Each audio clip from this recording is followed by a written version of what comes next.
We out here at the Hebrew Academy in Atlanta, Georgia during Passover week. I'm ridiculously excited. You know what I mean? As a young man, I used to fight, wrestle, became city champion, went to the States, loved it. Back here with other hellified warriors, General Muhammad, football, other brothers, other sports, Haas. All tons of these brothers been into all kind of stuff, man. Some been in real wars and real battles and real throwdowns, you know what I'm saying? I got Captain Kapash over here. He one of the 8. Somebody ever mentioned the 8 to you? It means this was one of 8 men that fought the whole city, Kentucky. You understand? And say again? Louisville, Kentucky, during the riots with Black Lives Matter. And these brothers warred onto blood. You understand? This is an honorable war. He came through that fight.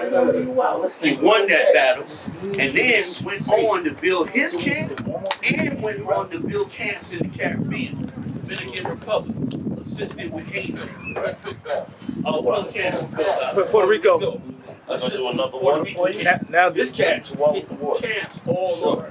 Like these are the kind of men that come up in here. These is not regular niggas, man. Okay? These is brothers that really understand what it means to be faithful to the thing that you stand on.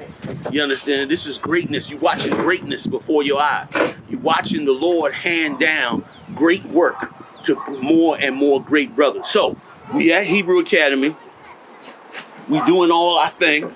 But let me run it back down to you from the beginning. Hebrew Academy started by Chief Head Priest Marshall.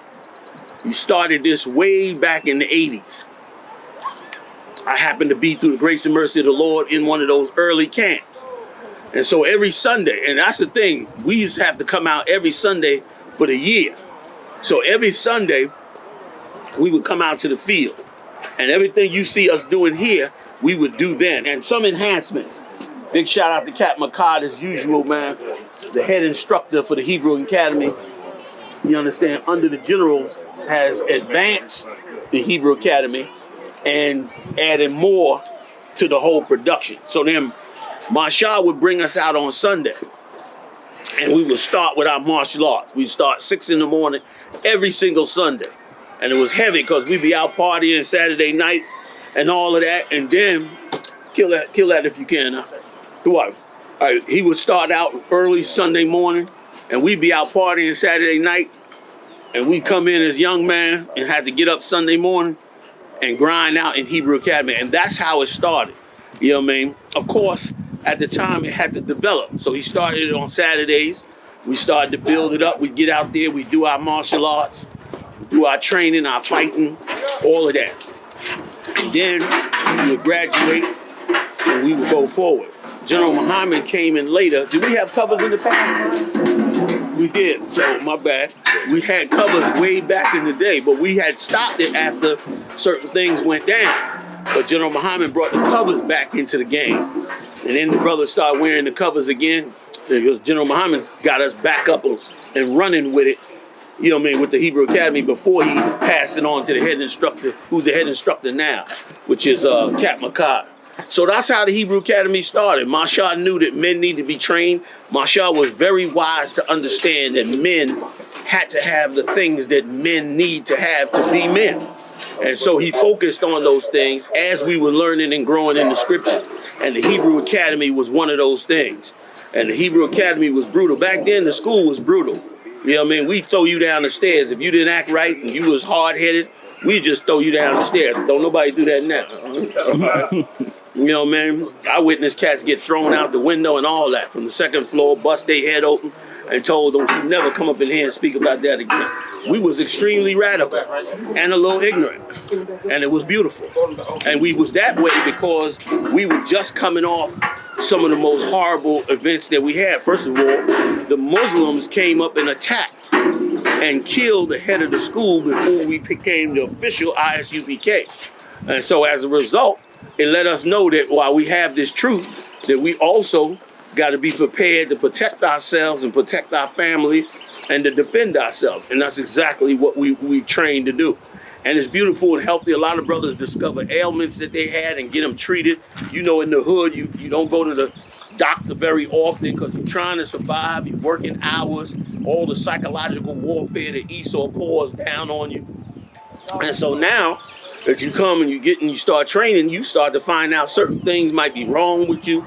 You start to find out some of your shortcomings, and you start to find out some of your best and what you're really good at. And once again, it helps us greatly. Like, we've gotten lazy here, to a certain respect in terms of watching over ourselves. I'm not saying that every man got to train like he's in the woods somewhere, but we have to remember that we live among a man who will pull all our rights if he have the opportunity to. He don't care about that. And that's why, what's the name of the brother who stabbed the Edomite? Carmelo Anthony.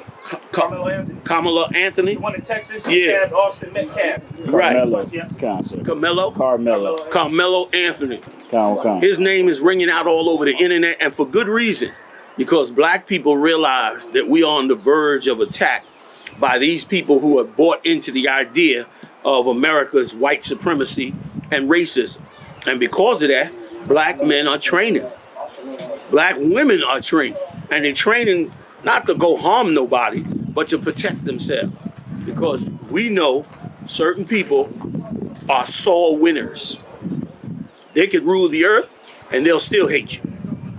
They could be in charge and they'll still do you in. So we understand that.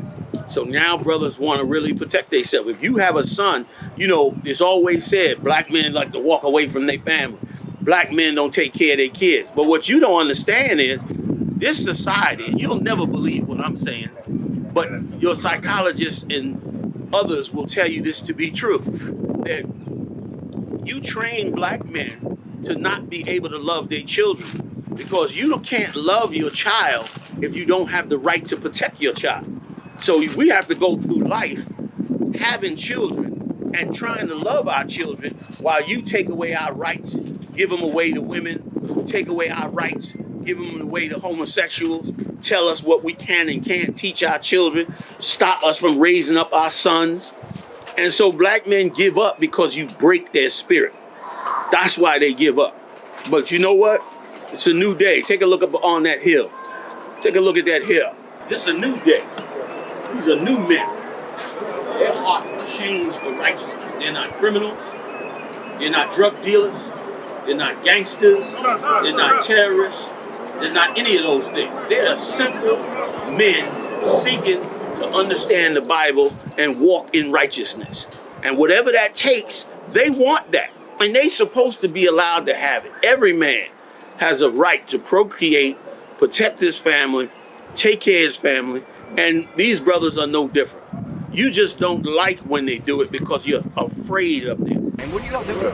Oh, we call it Hebrew Academy. So we the Israelite School of UPK, we're a national-wide organization. We teach blacks and Hispanics and Native American Indians that we're the 12 lost tribes of the nation of Israel according to the Bible, right? So we do a lot of these brothers, we come from the inner city communities, shanty towns, some of us is from Haiti, Dominican Republic, and we come and we just keep them disciplined, we're doing exercises, push-ups, drills, things like that, a little self-defense, just to keep brothers disciplined, keep them out the streets, keep them out of trouble, keep them out of y'all hands. You're afraid of the great spirit that's inside them and what the Lord might do with them. My name is Jack Linder. I'm a reporter for the Marietta Daily Journal. And what brought you out here? We heard about the event that's going on here today, and so we just wanted to come by and see what was going on. So we're just interested in covering it. What do you think about it so far? I'm not at liberty really to give any opinion. So approximately how long are you guys going to be We out? might be out here for a couple more hours. A couple more hours? Yeah. Okay. Do you think y'all are accomplishing your goal here today? What do you think? I'm not sure. Hey, when was the last time you ever seen an organization do this in this area? Or when was the last time you had to do a story or go and collect information about something in this realm? You're afraid of that.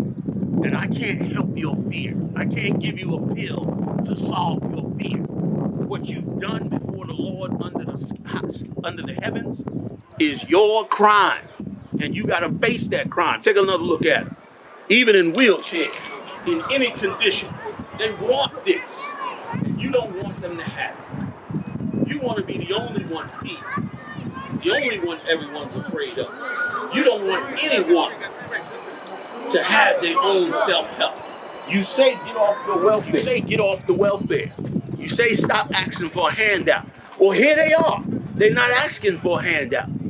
They're not asking for your welfare. They're trying to escape it. That's what Hebrew Academy has always been about. I came to Harlem, man, as a young man at 18, looking for a life, looking to do something, and found this truth. The first sense and spirit that came over me was, I'm gonna be a free, independent, strong black man that's not gonna have to go begging another man.